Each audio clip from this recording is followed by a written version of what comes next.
Hey guys, welcome back to the Thisissoul Skate Shop YouTube channel. Today I'm going to tell you everything there is to know about inline skate buckles.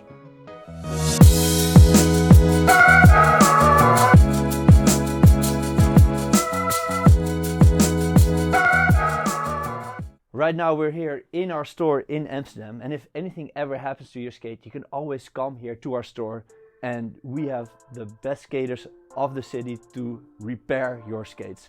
You can come by to ask questions, and we're also here to provide lessons. Today I'm going to tell you everything there is to know about buckles. If you want to order some buckles from our web shop, then check out this video because there's a lot to learn. And if you just want to have some cool information about the history of inline skating buckles, then continue watching this video. The inline skate emerged in like the 1980s. It was already a thing earlier on, but it was never really successful. So the first successful skate on the market was from the rollerblade brand and was in 1981. It was produced by Roaches and it looked like this.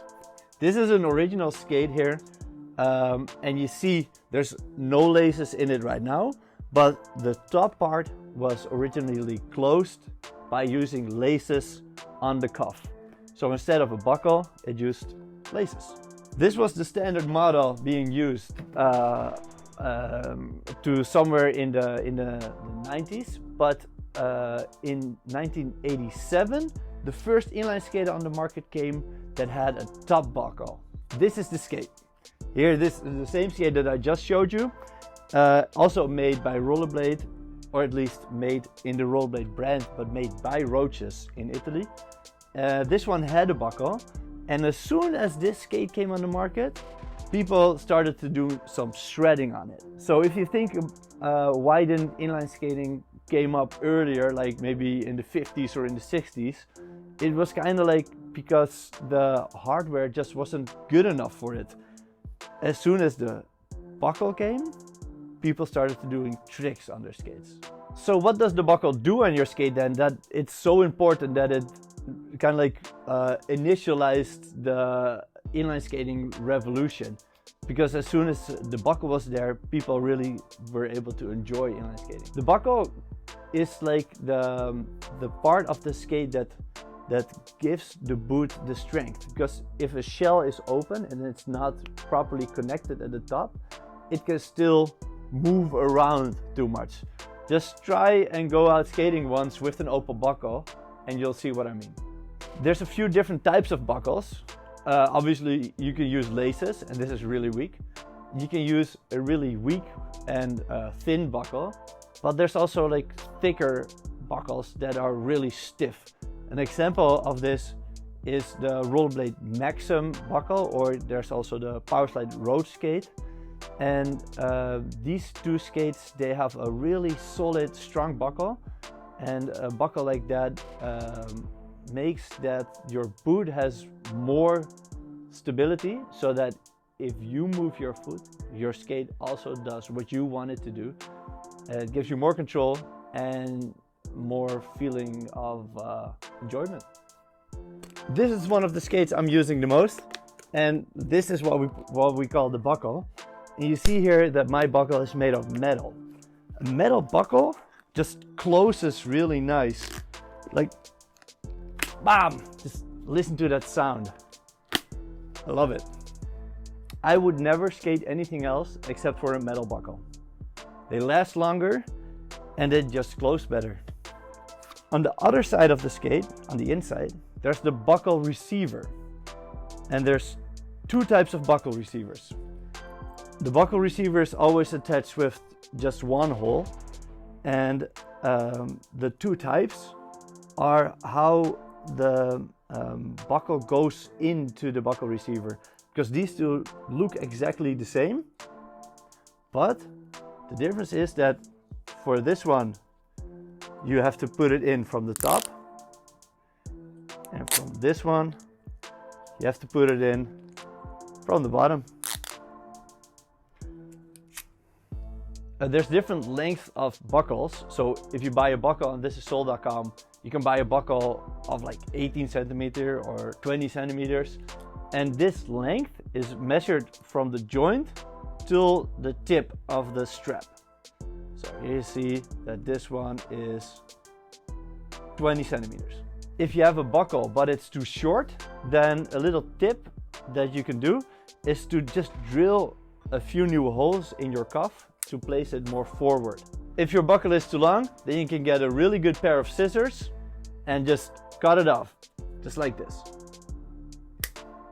Boom, there you go. I advise you to do this, especially on the skates that have a buckle that goes inside of the cuff, because a lot of the times if the buckle goes in more than like 1 or 2 centimeters, then there's a lot of resistance between the cuff and the liner, and this resistance makes it that it's really hard to push in the buckle and then to be able to close it then afterwards tightly. You want to have a skate that's nice and tight, so sometimes to enable that you need to cut off a little piece of the buckle. The earliest rollerblade skates that came with the buckle already had a specific mounting standards. So the buckle part on the outside had 2 holes and the receptor on the inside has 1 hole, just like I just told you. The distance between the 2 holes on the outside is 1.5 centimeters. And this distance had kind of stayed the same over the whole history of inline skating up till now. So most skates that you see here, all these skates, they still have the same type of mounting standard. This means that if you have an old skate from the 80s or the 90s and you want to replace the buckle, you can get almost any buckle on Thisissoul.com. You can buy it and put it on your skate. The difficult part is that it's almost. So how to know now that you are sure that you get the right buckle? There is no real mounting standard in the sense that it doesn't have a name yet. So we here at Thisissoul right now, we decided to name it and to set the name. So in this video I want to announce you that on our website on Thisissoul.com, we're going to call all buckles that have this same mounting standard, we're going to call it the Standard Buckle Mount, SBM. If you want to buy a buckle for your skate and you measure the distance being 1.5 centimeters on the outside of the 2 holes, then you know that if you want to buy a buckle on our web shop, just search for SBM and then you'll be fine. The Rollerblade Maxim buckle that I mentioned before actually only has 2 holes, so 1 on the outside and 1 on the inside of the skate. This is a little bit different than the 3 holes in total of the buckles that we mentioned before. That's why from now on our website it's going to be listed as SBM3 for buckles with 3 holes and SBM2 for buckles that only have 2 holes. This together with the length, because you want to be a specific length as well. If you need like a standard 20 centimeter buckle, then just search for SBM3 20 centimeters. And then, bam, you have what you want. There are some exceptions to the SBM standard throughout the history. Let's take this buckle for example. This is a buckle from the Rollerblade Swindler. And you see here on the back side that it does have 2 holes like that, but the distance is a lot more. It's like more like 2.5 centimeters apart. So there are a few skates that are a little bit different. If you have a skate like this and you want to mount like an SBM3 buckle on it, then it's really easy to just take a drill and to drill an extra hole and to put like a standard buckle on your skates. One other exception to the standard buckle mount is the Roach's Memory buckle.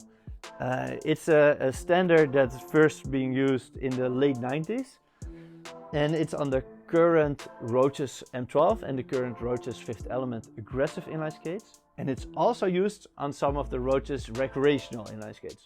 The nice thing about this buckle is that it's nice and thick, nice and stable, so it adds to the construction of the boot really well. The memory part of this buckle is that you have to set this thing here only once. So if you press it here, you can push it out or pull it in to determine the length. And then you open it on this side here, and every time you only have to do this, boom, So you never have to worry about adjusting your buckle anymore. Officially, it's impossible to put a Roach's memory buckle on any other type of boot. Or the other way around, if you have a skate that has the memory buckle, it's also really hard to put a standard buckle mount on it. But some people, however, did it. So here are some pictures of people that doing it. The normal outside part of the skate are actually similar. So the distance between the two holes is also 1.5 centimeters. So that's not something that you need to worry about. Then the receptor inside part of the buckle, this is a little bit different. You have to take a really good pair of scissors and cut off the strap of the memory buckle. Sometimes you can just insert it directly in the receiver. If, however, the receiver doesn't work really well with the strap and it kind of like pulls out even though it's not supposed to, then you can put the original M12 receiver behind it, and that will hold it in the normal receiver. So that's everything I know about inline skating buckles. Is there anything I missed about this topic? Please let me and other viewers know in the comments of this video and enlighten us with your information. If you want your skate to be repaired because you have a broken buckle, you can always come to our shop here in Amsterdam.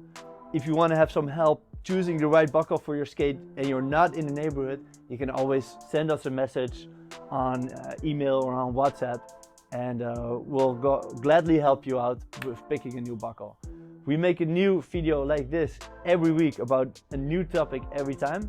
So if you like videos like this, consider subscribing, and I'll see you in the next one. Bye bye.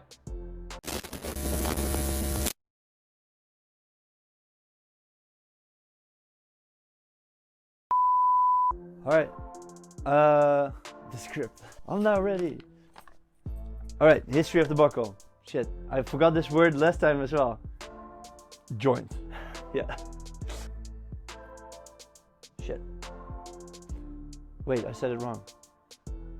Dat was hem al. Insert it directly. Whoa. Will people understand this? Alright.